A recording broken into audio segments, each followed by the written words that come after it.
You are about to enter a great adventure.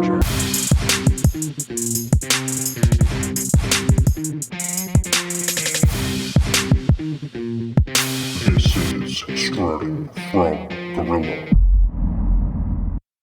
Hey everybody, welcome to a special Thanksgiving week edition of Strutting from Gorilla. I am Mikey Cash, and with me as always is Big Vito. Big Vito, how you doing? Mikey Cash, what's going on? Ready for some turkey? Oh, you and me both, my man, you and me both. But before that, we got a fun-filled episode today. We're going to be talking about Full Gear, we're going to be talking about Survivor Series, and plenty of other things. But before we get into that, all these jabronis listening on the airwaves need to find us on the socials. So here it is: Facebook at SFG Podcast, Twitter and TikTok at @from_gorilla, on the Instagram at SF Gorilla Pod, and of course our website, struttingfromgorilla.com. If you go there this week, you'll see that there's a new article up from yours truly, giving some knee-jerk reactions to Full Gear, which I will get into a little bit more. If you're listening to us on Apple Podcasts, feel free to leave us a 5-star rating and review. These two idiots would really appreciate it. So thank you. So again, today's episode, covering some Full Gear, man. It was a wild show. We got Survivor Series coming up. I mean, Impact also had a pay-per-view on Friday. Ring of Honor has a pay-per-view coming up 2 weeks. I mean, this is a real action-packed time for wrestling. I couldn't believe it. Yeah, it's a wrestling fan's wet dream with all these stuff going on here. It's just it's a good time, Mikey. You know, we haven't been on here as often. No. But there's been a lot going on. I mean, we've focused a lot on WWE, but AEW's had a ton going on. I mean, I don't even think we've brushed on the CM Punk situation with all of that going on. And we were all so excited about him coming in, and it was what a cluster fuck that was. Dude, we need like a special episode to just focus on that. That needs to be like a little like pot shot episode where we just spend like 45 minutes just hammering CM Punk and all the shit that happened since he returned to AEW. We do. It's one of those things where, you know, I still love the guy. Like, I don't know what it is, but it's just like such a bad taste. It's like, dude, fool me once with WWE, fool me twice with AEW, and now what's he gonna do? He shit on WWE. There's no way they're gonna take him back, and we'll have to. Oh, what is that? What is that music? Do you hear it too? What? Who the hell is that? What is going on here? What is?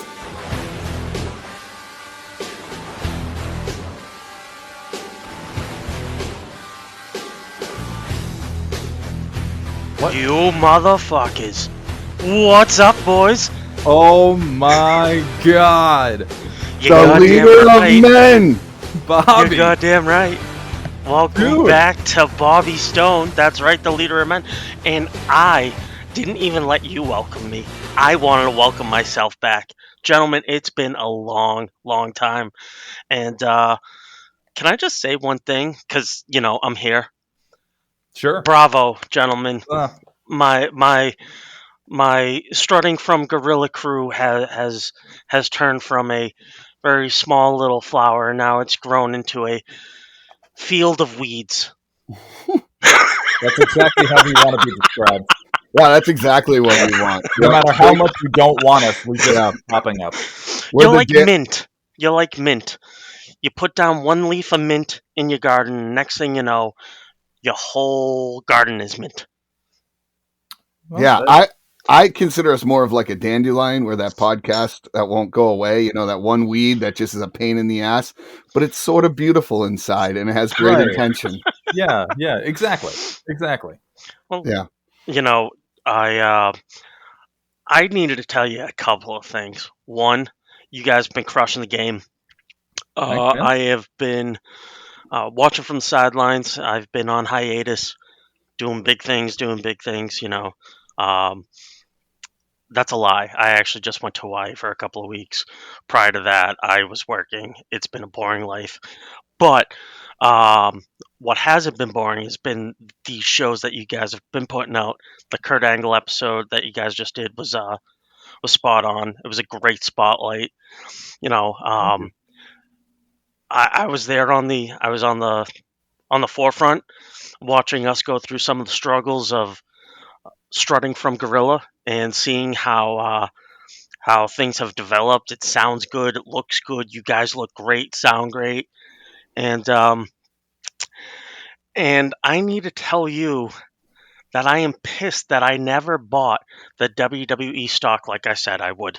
Oh, is this a stock update? This is Are we gonna get the one? stock update. Gentlemen, Yes. last time I gave you a stock update, we were at like $40 or so. Vince left. It's almost at $80 right now. Today, 11/22. I still know nothing about stock, but I don't care. I'm just telling you that things have changed dramatically. So I have to imagine that at least there's been either another deal or something's happening behind the scenes in Connecticut that it shot up to, $27 in the past year. It's kind of wild. So I kind of wish I got in on it last year. Are they winning the ratings game? I thought that was AEW. We don't really know who's winning the ratings game. Like much of the TV watching audience, we don't really pay attention to that at this point in 2020. Nobody cares. Nobody cares. It's true. It is very true. It's so true, like Kurt Angle. Yeah. So. Well, for those of you who don't know, Bobby Stone, the leader of men, he is the architect of Strutting from Gorilla. Really set everything up. In our first season, we had him and Big Mango as part of the weekly podcast or bi-weekly podcast, and it's great to have you back. What a surprise! I wasn't expecting that, Mikey Cash. Dude, you and me both. And really, we have a lot to thank Bobby for. And quite honestly, I think both of us can agree here that without you setting this up, we wouldn't be here, Bobby. So we're really grateful that you're here. Yeah, you're like that first pilgrim that came over. It's really fitting right now with Thanksgiving coming up, and we have a lot to be thankful for, and we're continuing to grow. So let's see how things go here. And Bobby, we're going to be talking about AEW and Survivor Series, and I'm not sure what you're caught up on, but feel free to chime in on any of it with us. Right. I think that's fantastic. And you know what Survivor Series used to be? It was the Thanksgiving Eve tradition.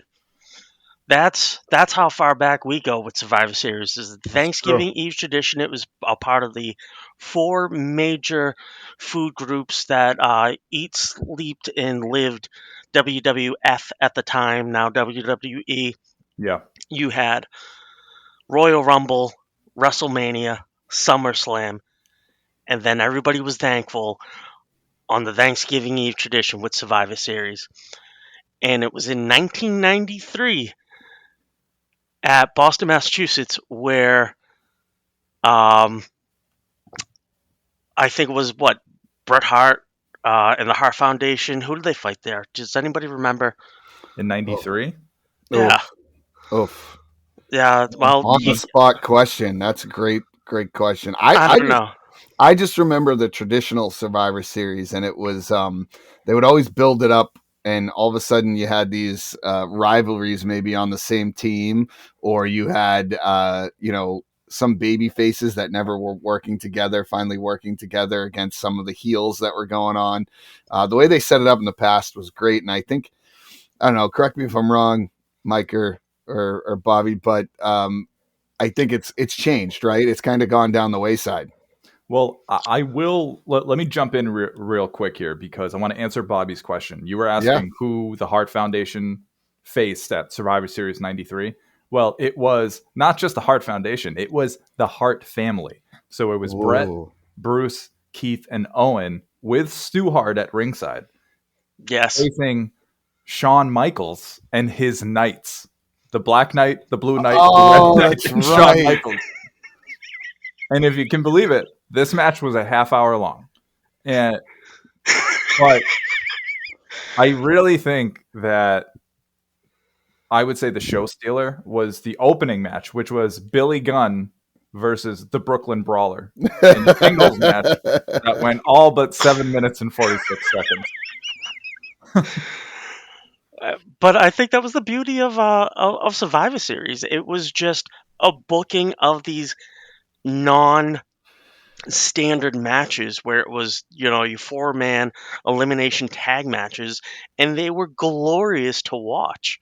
And they there was an evolution of a storyline within the wrestling match, which was great. Mhm. And I believe this was the kickoff between Owen and Brett's just falling out, and the start of something great at WrestleMania later on the following year. Yeah. I'd be, I'd be curious to go back and look. My favorite part was sometimes they didn't even like build these up. They just had those great like 5-minute promos backstage with the teams. Yeah, with the whole team. Like, yeah, and I think everybody is just coked out, like, going wild. And I think I remember the Shawn Michaels one with these random people behind him. I'm like, who the hell are these people? Like, what's going on? And then you got Bret Hart. He's like, I'm not even going to bother doing an impression, but Mikey Cash, maybe you can give me a little, Bret Hart Survivor Series. Well, promo. I tell you, we're at Survivor Series, and Shawn Michaels, you think you're better than everyone else. You're just a prima donna. You're a degenerate. Now, did you say that to him when you met him a couple months back? No, I actually just blacked out. I wish that I could have had like a really great conversation with him, but in fact, I just kept saying, "You're the man," and he kept saying, "I know." Yeah, he was like, "I know I'm the man," and Bill Goldberg still sucks. Oh God. Great memories. Great memories. Well, glad that I could completely disrupt your format of whatever the show was supposed to be. Happy to be back and be a Tasmanian devil along the way. Yeah, it was a real regression back to our old rabbit hole days. Yeah, this was absolutely wonderful. But it was welcome. Absolutely. It was very welcome. Very welcome. So let's get right into it, though, Mikey. Let's get into it, man. And Bobby, feel free to interject. Maybe you have questions. Maybe you want to know more. Feel free to interject. But I think what we're going to do is go over some of the AEW Full Gear matches, and then talk about Survivor Series coming up. That's right. Wargames, and your boys strutting from Gorilla are going to be in the house there in Boston, Mass. That's right. So we're pretty excited about it. We'll make sure that we give a stellar review when we get back. But let's get right into it, Mikey. All right. Yeah. Well, like I said before, I posted some knee-jerk reactions to this show. I was actually typing this as I was watching it. I didn't get to watch it Saturday night, but I watched it Sunday morning. And my overall thoughts on the show is it's too long. I think it was good overall. I thought it was a solid show. Overall, AEW has had a lot of really good pay-per-views in general. I find myself with sort of the same critique every time, which is there's too many matches and a handful of them are not pay-per-view caliber. So I just it's hard for me to get super invested in it. So for me, that's my biggest sort of takeaway from the show is as good as it was, I feel like the length of it sort of really took away from that. So I'm kind of finding myself in this weird place with AEW because it's not only the length of time they've had on their show, but also the fact that they have this like weird little DQ problem. And Vito, I'm not sure if you noticed this too. So real quick, before I tell you that answer, I want to say I agree with you about the length of the pay-per-view. What I'll say is a lot of the pay-per-views have been hit or miss for me. Yeah. And if you guys haven't had a chance, make sure you go on struttingfromgorilla.com and check out Mikey's little blog post about his review. It's really well done. It's short, concise, but like it's spot on with the review. So kudos to you. Thanks, but it's strange because I really enjoy the fact that their pay-per-views, they have like 4 a year. Like It's not a lot of pay-per-views, which they usually jam with great matches, but you're right. There's too many and some that shouldn't be on there. But it's a weird feeling for me. I don't want them to have more pay-per-views, but I want them to keep the show kind of, concentrated, right? I don't want to spread out. So how do you do that? And I think it's just, you're right. You cut some of the people that are on there, and if you don't make it, you don't make it, right? Like it's make the next one. But as far as the DQ part, I didn't really notice it until you said it, but it makes a ton of sense now that you've said it. So to what you were saying about how long the pay-per-views are and all the matches and stuff, it's going to require Tony Khan to really make some tough decisions here. And sometimes you're going to have to play the bad guy, and you're going to have to say, all right, we're not going to put this on here. We'll put it on, one of the many fucking themed episodes they have of Dynamite and Rampage, depending on what movie's coming out on TNT. So you can you can figure this out. Like, you can make this work, and that can be a good show. As much as one of the matches in particular that I thought didn't need to be on that show, and I might get a lot of blowback for this, but the Samoa Joe match didn't need to be on that show. Yeah. That was a Rampage match. Yeah. That was a main event of Rampage. And they have nobody to blame but themselves, because they've already set this precedent by doing this. Yeah. Bobby, you have something to say? So, I do. And one of those, I'd be lying to you if I said I watched a single ounce of AEW's pay-per-view. I did read your article, though, so I thank you for that, because now I feel like I'm at least caught up with whatever it was that I didn't miss out on.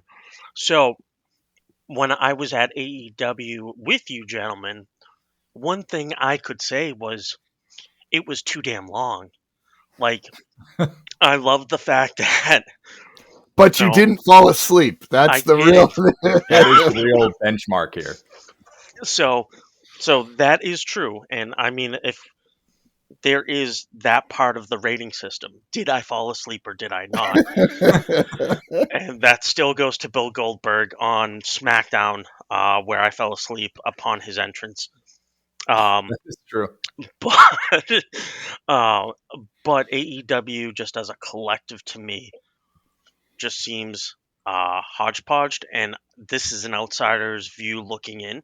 It just seems like every time I watch a match, there's not it just kind of seems like when I used to watch like just a random Saturday night match at like a City Hall or a Knights of Columbus or whatever type of smaller venue it was. It just seemed like people were just getting thrown together and hoping that something like magical happened, and 85% of the time nothing magical happened. So do you think that was, from what I hear right now, about 50% of the AEW pay-per-view didn't hit? Is that fair to say? I mean, I don't know if it's 85% of it didn't hit. I would 50. Lower. Okay. I gave you 50. All right, I'd go 50. Because there was plenty of matches on here that I thought deserved to be on here and delivered.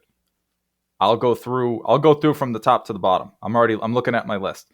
Start off with the opening match. Jungle Boy versus Luchasaurus. That steel cage match was unbelievable. Yeah, elbow drop from the top. Holy shit. It was such a great storytelling in that match. I honestly felt like that was it felt like watching art watching that match. And maybe I'm over exaggerating, but for me, just the way they played it off, the pace they worked in that match was it was exactly what needed to be for that. It was. But let me ask you a question. Oh, go ahead.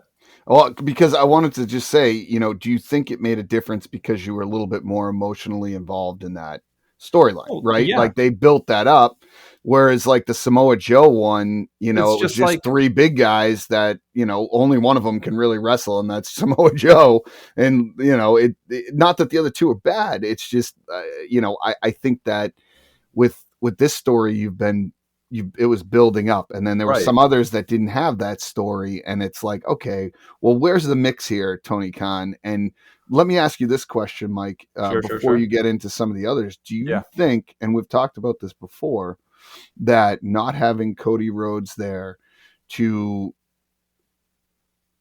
I think a lot of this goes back to what they were doing in the beginning was working, and it shifted because they have so many wrestlers. Mm-hmm. Do you think not having a presence like Cody Rhodes, who I have a feeling really helped develop a lot of that, do you think not having him there makes a big difference? And do you think he was a big part of it? Well, I think he was a big part of it, and I think they do miss him, but I don't want to make that the be all end all for why they might be where they are right now. Yeah. Because as much as I'm giving them shit, there's still a lot of this pay-per-view that felt like a little bit of a callback for AEW. Like there was a lot of focus on the people, the toys that they had in their own sandbox. Yeah. There wasn't a lot of focus on the other guys. Three WWE guys were in the Ring of Honor World Championship match. So they kind of seems like they just tossed them off to the side over there. They were like, all right, Danielson, Claudio, Jericho, you guys can fight over here. And we're going to have our guys over here. We're going to have our guys fighting for actual AEW championships. But, I do think that they miss Cody. I do. Yeah. I think he was a big part of that. But again, I wouldn't blame where they are right now strictly on that. And it's not to say that where they are right now is necessarily bad. I just think they're still sort of in this transition from they had a huge influx of talent starting in September of last year, and it kind of carried over and it created this weird little civil war / divide there in the locker room because a lot of them were WWE guys. The landscape has changed drastically since last September. Vince McMahon's not even here anymore. Triple H has taken over. I think that's had a lot to do with some of the other issues that might be happening backstage where guys that were Triple H guys are thinking to themselves, maybe I can go back there now because I'll be treated with some respect. Right. Karrion Kross, looking at you, man, just went right over there. But, anyway, I'm getting off on a rant, but the bottom line is it's not all Cody's fault. No. I didn't mean it like that. I think he had a big influence just because Tony Khan's the fan with a lot of money that wanted to bring wrestling and take it in another direction. And I give him a lot of credit for that. I just am not sure that, his booking, the way he books, and I think Eric Bischoff, I don't love his takes on everything. He's like really anti Tony Khan. And I don't, I see his point, right? Like it's just kind of all over the place right now. It is. But there are times where it really is a hit. And then it's kind of like Dynamite, right? We used to talk about it all the time, be like, oh, that was a really good Dynamite. And then there were some like, that one really sucked. Like it's the same concept. But no, going back to the Luchasaurus one, I thought to me, that was the match of the night. Yeah, it was. I mean, honestly, to me, I agree with you. I thought it was so good. I found myself kind of tearing up at the end, like watching his sister get all teary, and because you just think of his dad and like all of these things. So there's a lot of layers to this rivalry, and I thought it was just a really well done, kind of a beautiful match. Agreed. So credit to both dudes. Luchasaurus did phenomenal in that match too. I think that was a real showcase for him. Oh, agreed. What would you say was the next best match on there in your opinion? The next best match, as I'm scrolling through here, I know this is gonna be on brand for me, but it's Tony Storm versus Jamie Hayter. Yeah, I know. Well, let's hold on. Time out. We need to discuss something because I forgot about this, and I'm not sure we've given you the credit you deserve here, Mikey. But I need you to pull out your magic 8-ball or your little oracle, whatever you want to call. Yeah. But I kind of remember a tweet and maybe even a discussion on one of our episodes of you talking about Jamie Hayter. And what was it that you stated? This was, you are correct, Vito. This was back in May of this year where we had talked about her. And then I had gone on and tweeted that by the end of this year, Jamie Hayter will be a champion. And actually, I think nobody liked it. I got absolutely no traction. I'm not even sure I liked it. I don't think anybody liked it. So this is for me to say, I told you so. She's fucking awesome. She just needed time, and look at where we are. Hey, I give you kudos. You are the women's wrestling guru here at Strutting from Gorilla #1. But anytime you can make a prediction, a bold prediction it like was that, a bold prediction. it was. That's like saying, hey, you weren't skating around like some of these NFL analysts do. Like, well, I don't know. I think the Rams are going to win. I think this is going to happen, but this could happen. And you're playing both sides of the fence. You were definitive and said, no, she's going to be champion. You knew it, and boom, she is. But how do you feel about these interim champions, Mikey? Like, give me your thoughts. Well, quite honestly, I'm just going to quote Sean Spears, who tweeted this as well, and I agree with him 100%. This interim stuff is bullshit. It's enough. It's one thing to do what they started this when Cody was there, right at the end of it. This whole the interim TNT champion, that was he was a champion for only 2 weeks, and then they had the ladder match thing, and then they did the interim world champion, and they've done that twice now with the world championship. I think they might have done it 3 times. Oh, they've done it with the world champion twice, and now they've been doing it with the women's championship, and it's been like months since Thunder Rosa has been there. Like, if she's actually injured, which apparently there's all this like scuttlebutt about how legit that is, but if she is injured, like, you got to just take the belt off, like, enough, because it's diminishing what both Toni Storm and Jamie Hayter are doing now, and where these rivalries will continue to go, because whoever Hayter fights later, whether that's going to be Britt or if Saraya finds herself in a title match, you can't be sort of discrediting these women by saying, well, oh, they're a great champion, but they're not the real champion. That's the way it comes off. So it's a bit of like a marketing issue to me. No, I don't. I do not disagree with that at all. I'm 100% on board. First of all, here at SFG, we do not like lots of titles, and AEW already has a lot of titles. Never mind adding interim titles, and why don't we just give everyone a title? Like, shit, why not?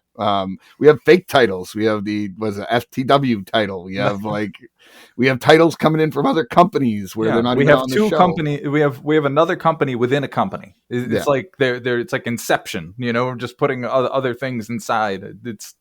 It's too much. It's overcrowded. That's what it is.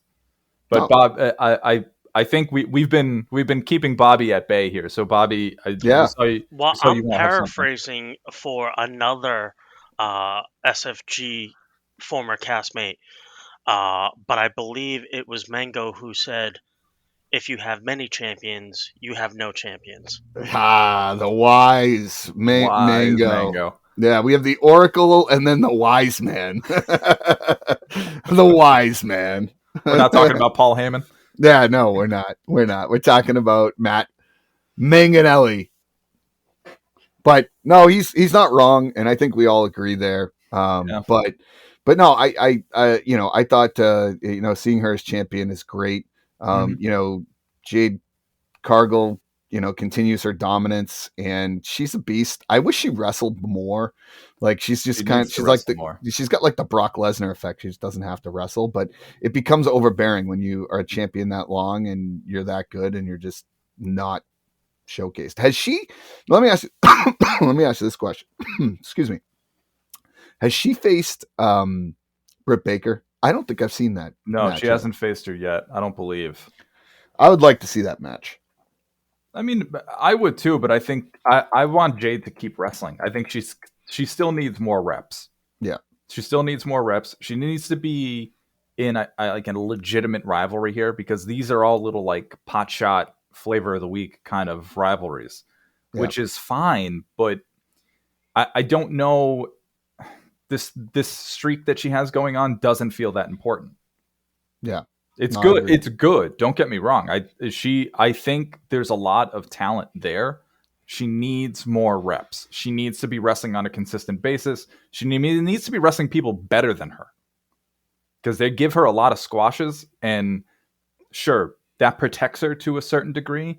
But in order for her to grow as a performer, she's gonna have to work with somebody who's really good and who's better, and might end up showing her up a little bit, because everybody.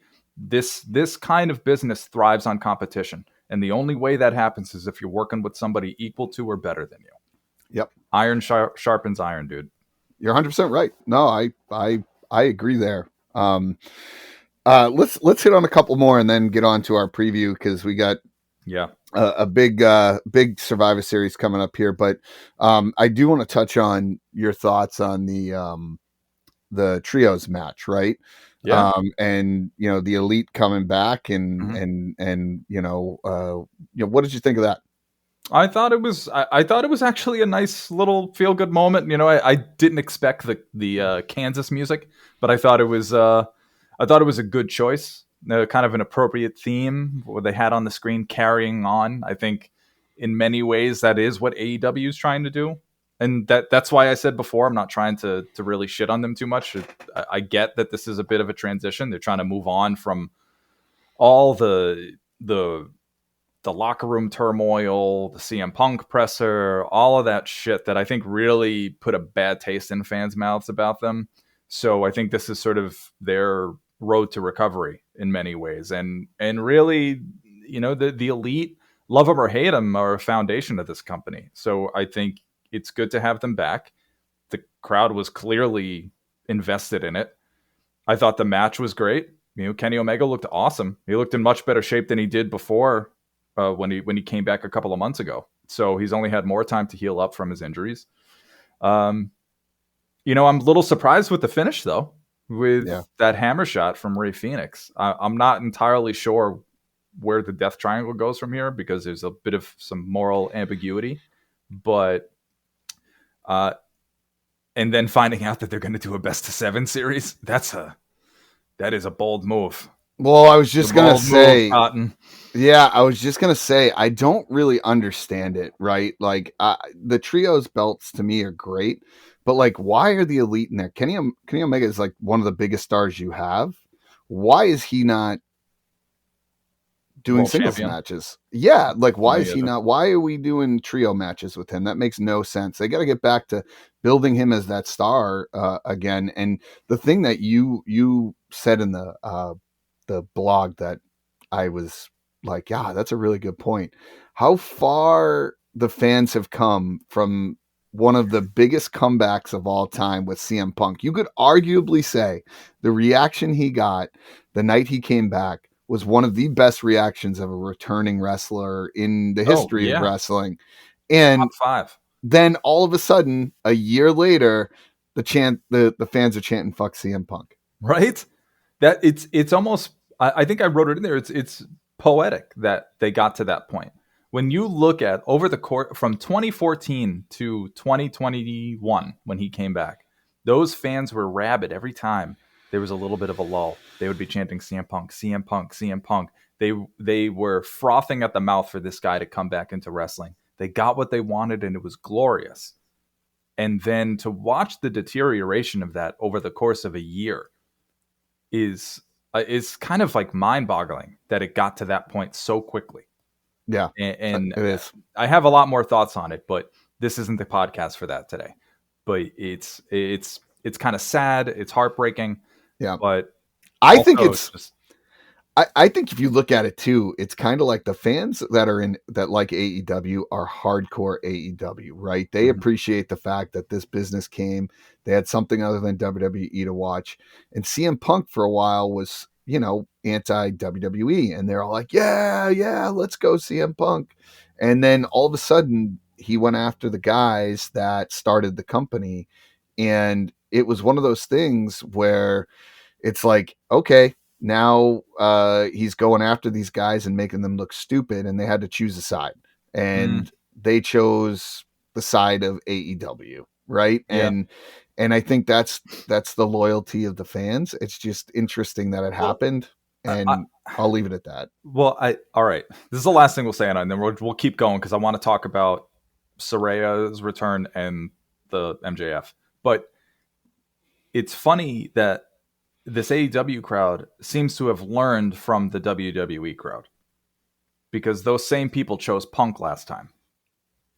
He walked out, and instead of backing the company and saying, well, he decided he didn't want to do business and he left, and so fuck him, they got on they got on CM Punk's side, and we're just like, oh, this guy got screwed.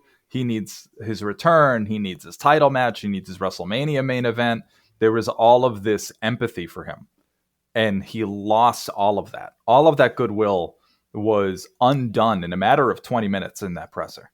Yeah. I mean, it was really building arguably throughout the year that he was there, but it really just tipped the scales. So I find it really interesting that the crowd sort of decided, the audience has decided, well, we're actually going to back this company here because we believe in them more than we believe in you at this point. Because fool me once, shame on me. Fool me twice, shame on you.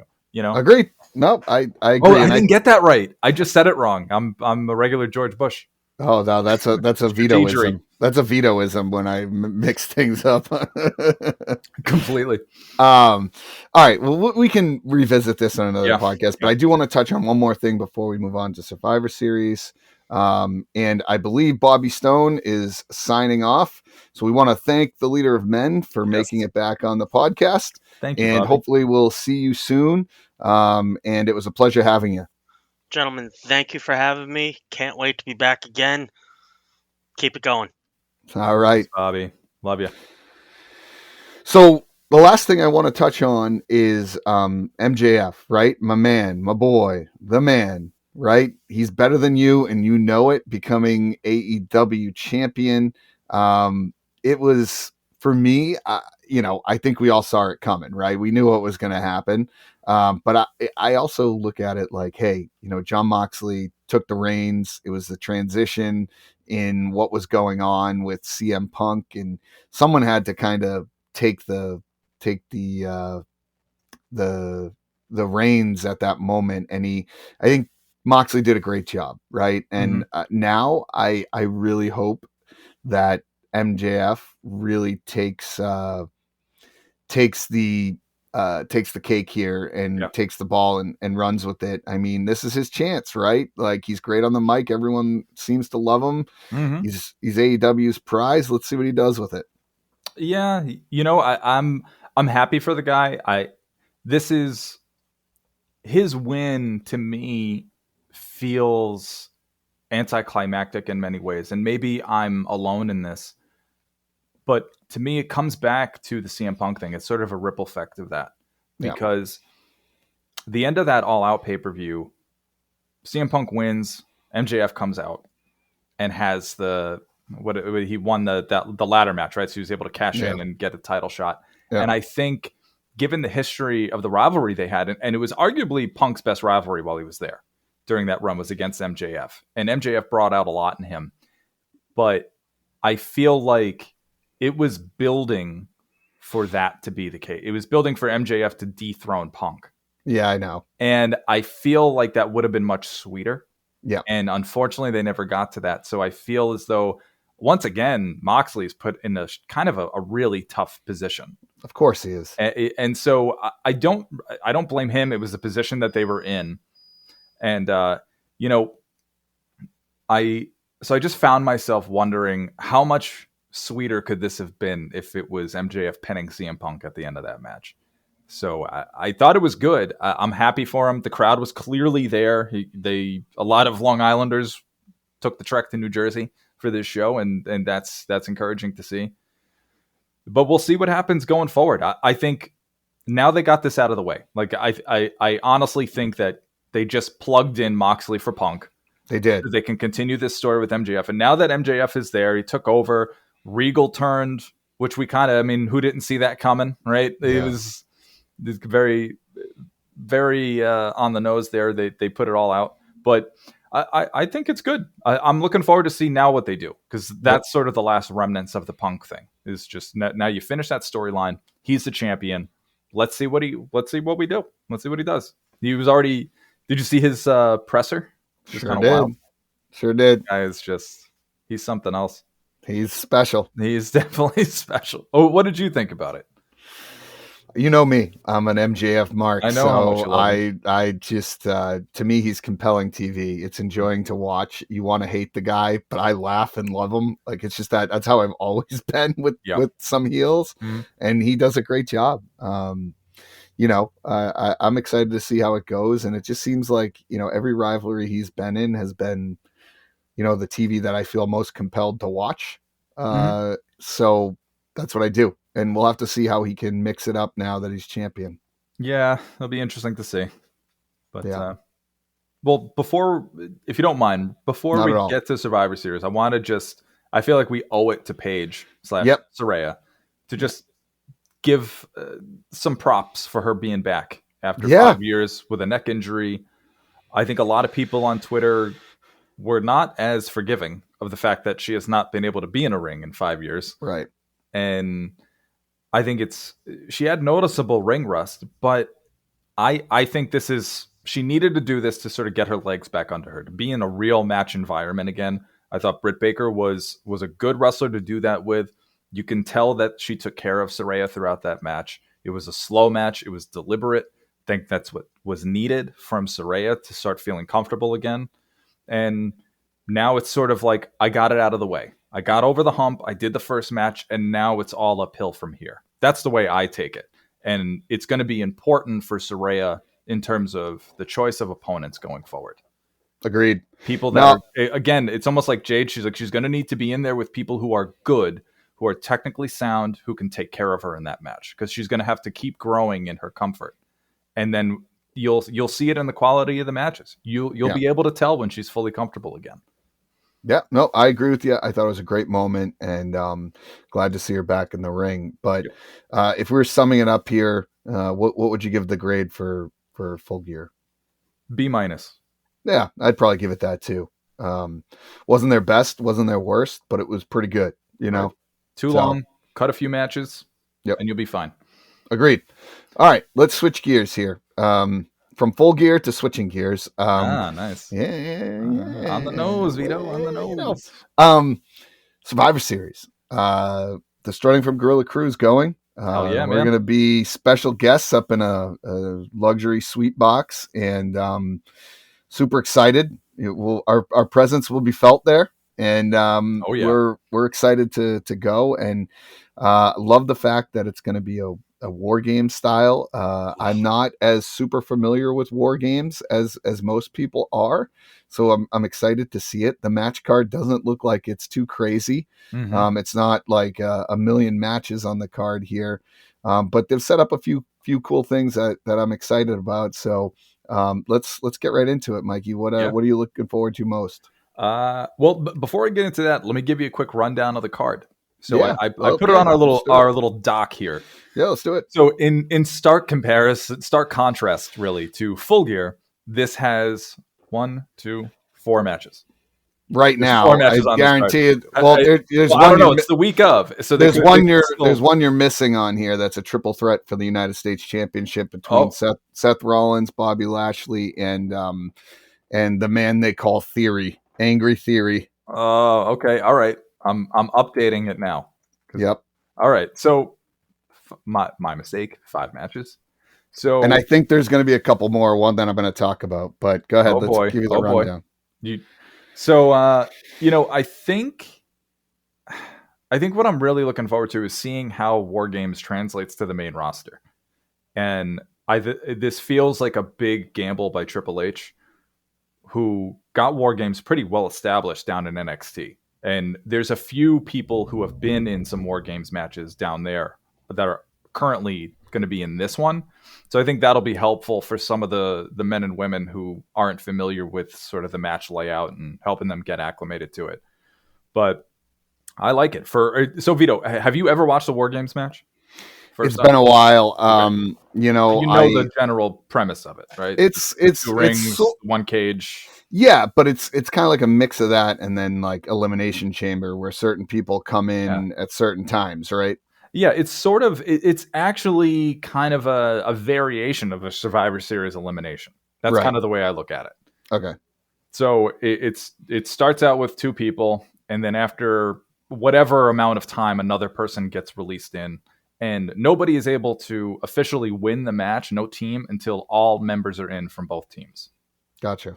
So, and then in that case, it's just pinfall or submission. Gotcha. Okay. What if someone gets pinned before the whole team? It doesn't count. They don't. Okay. It doesn't count. All right. They won't even take the fall until all members are in. Okay. Okay. Interesting. Yeah, I'm excited for it. I mean,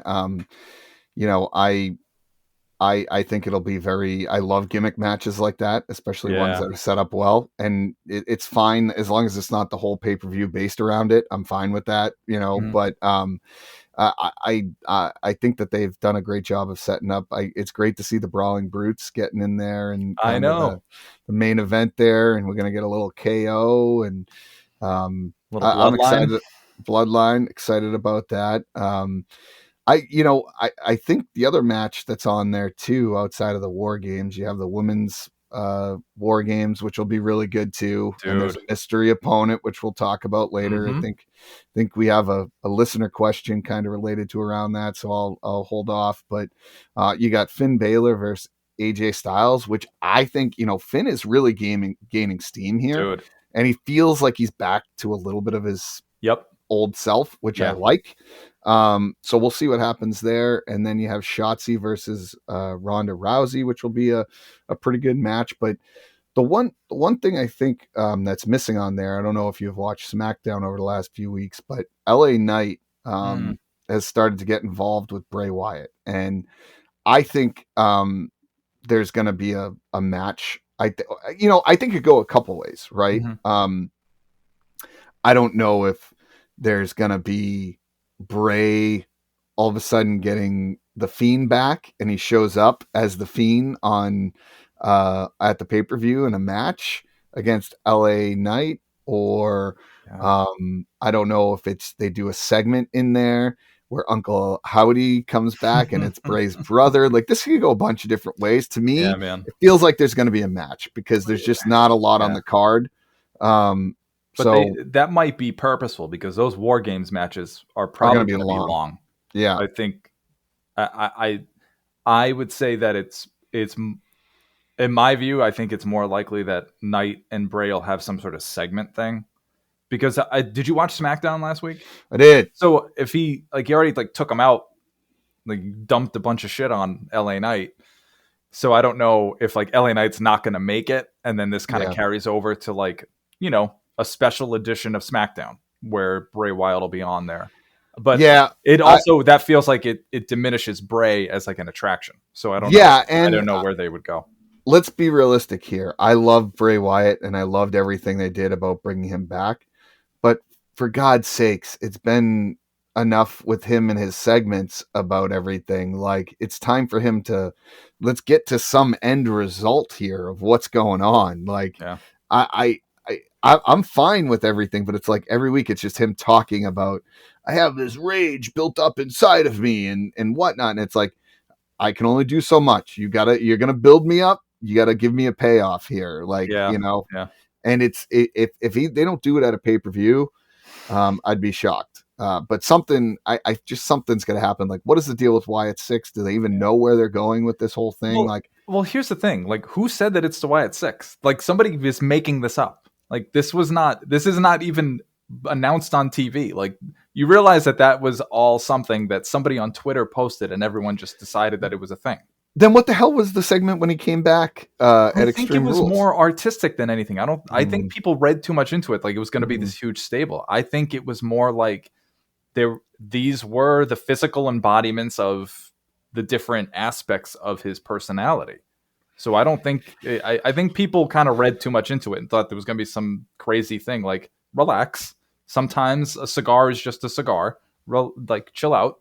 I think it was just for the theatrics of his character, which it's very much in line with. Yeah. And a lot, the way I see Bray right now is he is a guy who is trying to be Bray again. And part of that is having to confront these other aspects of his personality.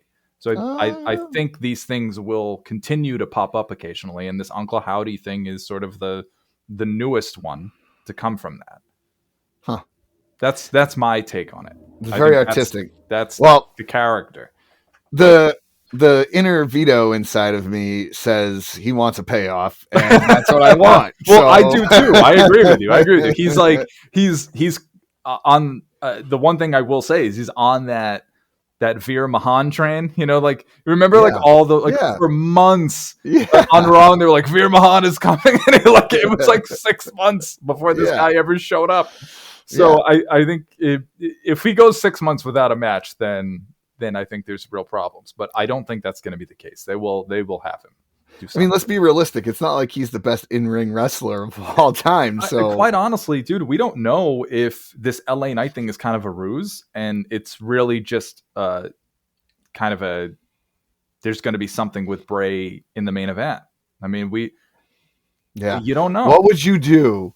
What would you do if the lights go out during the main event and the Fiend comes out to challenge Roman Reigns? I mean, that would be it's a possibility. Dude. You just don't know. It's possible. So that's kind of the way I'm looking at it. It also would be fitting because Bray is on SmackDown. I mean, it's kind of a sidebar, but have you looked at SmackDown? It's kind of loaded. Yeah. SmackDown's roster is fucking loaded, man.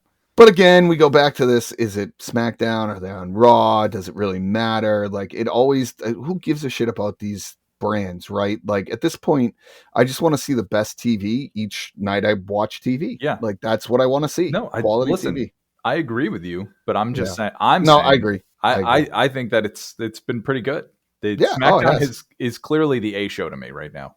Yeah. Oh, it's no question. And both have been good. It's not that Raw's been bad by any stretch, but yeah, it's been a good 2-hour show, and that's all I'm looking for. All I'm looking for. So anyway, what are you looking forward to the most here? Sitting in really nice seats watching the that show. Is gonna be I know. No, I'm excited because this is going to be. I think Triple H wants us to go off pretty well as the first Wargames Survivor Series. Yeah, and I think they want to kind of Survivor Series has gone by the wayside over the last few years, and I think that this gives it a little bit more purpose. And I think he wants to keep it that way moving forward as a premium live event that is going to be a big attraction for people. Right.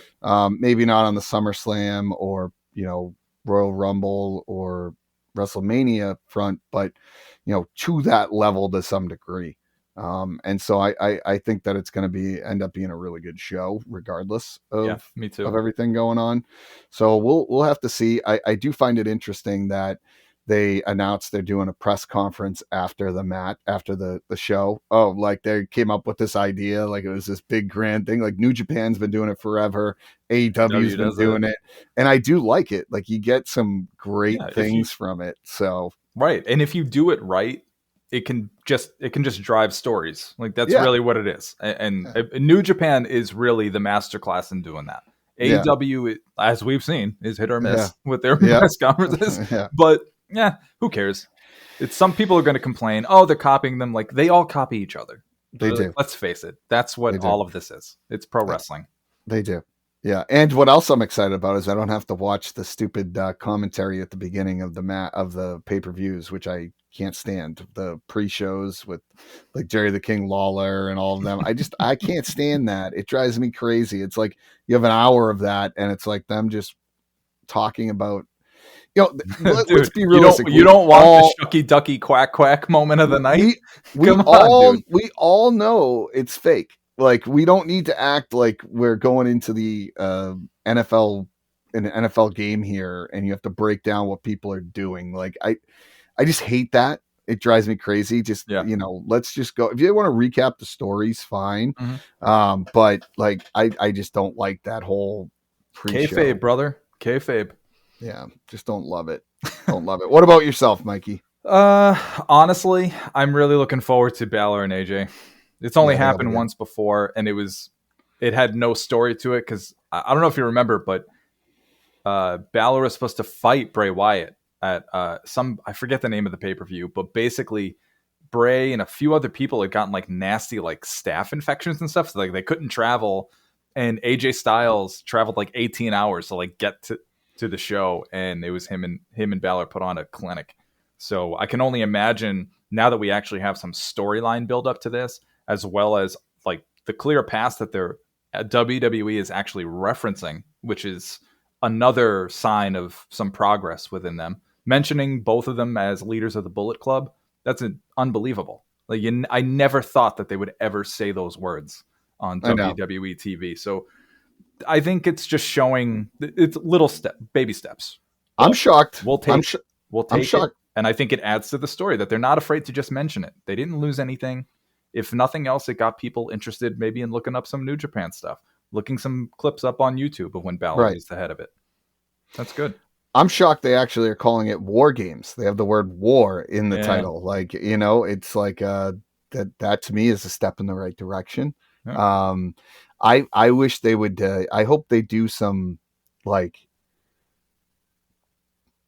do what? From the past, show clips of other war games from WCW. I bet they will. And talk about it. WCW is now part of WWE, so it's important to talk about that. They started it to some degree. Like they had a lot of those war game matches. I think right. Dusty Rhodes was the one who really kind of brought it in there. Mm-hmm. Vince Russo's the king of the ladder match, and Dusty Rhodes the king of the not Vince king Russo's of the king of the on a pole match. On a pole match. Yeah, that's right. So we'll see. I'm excited for it, but I think there's some listeners or some questions that I want to get into. So we only have a couple of questions today, but this question is from a friend of the podcast, Jimmy. Jimmy asks, "Do you think anyone will make a return? Cody, Matt Cardona, Sasha Banks, Becky." I think for my money, I think the return will be whoever that fifth person is on the women's team for the War Games. I think that's going to be that's going to be the return. Whether it's Sasha or Becky, it's kind of a coin flip. I don't really know, but maybe the safer money's on Becky. I don't know.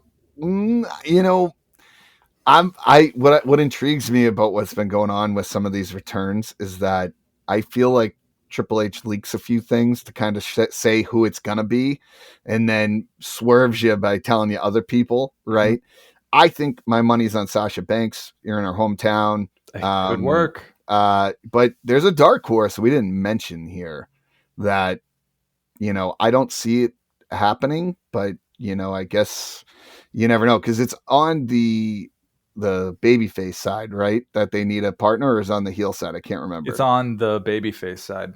So yeah, Sasha would make sense, but my other thought is Charlotte Flair. I didn't mention Charlotte Flair. I completely forgot about her. Yeah, I've completely forgotten. If it was on the heel side, I would say 100% Charlotte Flair. But I think ultimately it's going to be Becky. I don't think we'll see Cody Rhodes, but intriguing because they have mentioned several times that Dusty Rhodes is the father of the War Games match. So we'd have to see what happens there. I think there'll be some sort of surprise. So great question, Jimmy. All right. The next question is War Games or traditional Survivor Series? Which one? Yeah. I mean, what are your thoughts on that? I would say War Games. I think it's more interesting. Yeah, me too. But I am a traditionalist, and like I said, we talked about it earlier. I really do love the vignettes and the promos before the match with the Hulk Hogan. I think they even had a Thanksgiving one that I posted before where he came out and he's like, well, brothers, you're going to take your vitamins, you're going to eat your turkey, and Hulk Hogan's going to come back with his team, and we're going to be victorious, brother. We're going to take out that team. And I don't remember who he faced, couldn't remember anything, but I think they went through a whole list of stuff that they were eating for Thanksgiving. So do you want me to tell you who was on the first Survivor Series team match? So it was 1987, and it was a 5-on-5. So Hulk Hogan's team consisted of himself, Ken Patera, Mr. Wonderful, Don Morocco, and Bam Bam Bigelow. At one point, Bam Bam was a face. It's kind of wild. And he fought the team of Andre the Giant, Butch Reed, King Kong Bundy, One Man Gang, and Rick Rude. Wow. That's kind of a wild stacked team on both ends. Yeah, I would say so. Holy smokes. Yeah. I want to go back and watch that. Yeah, I might have to. That might be the Thanksgiving one. Yeah. That might be the Thanksgiving I think it was. I think it was the very first one. Yeah.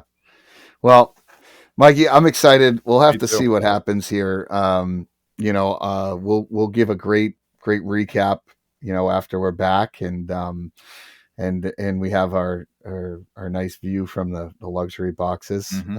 I don't know how many times I've mentioned that, but I'm pretty excited about it. So, any closing thoughts here before we sign off here today? I really don't have any closing thoughts. I just want to say I hope everybody has a healthy and safe Thanksgiving. Hope you enjoy your time with your families. And we're looking forward to continuing to churn out some great episodes for you guys. Thank you for those who are listening and subscribing. Continue to do so. And until next time, folks, keep on strutting. We now return your perception of reality to you. Until next time.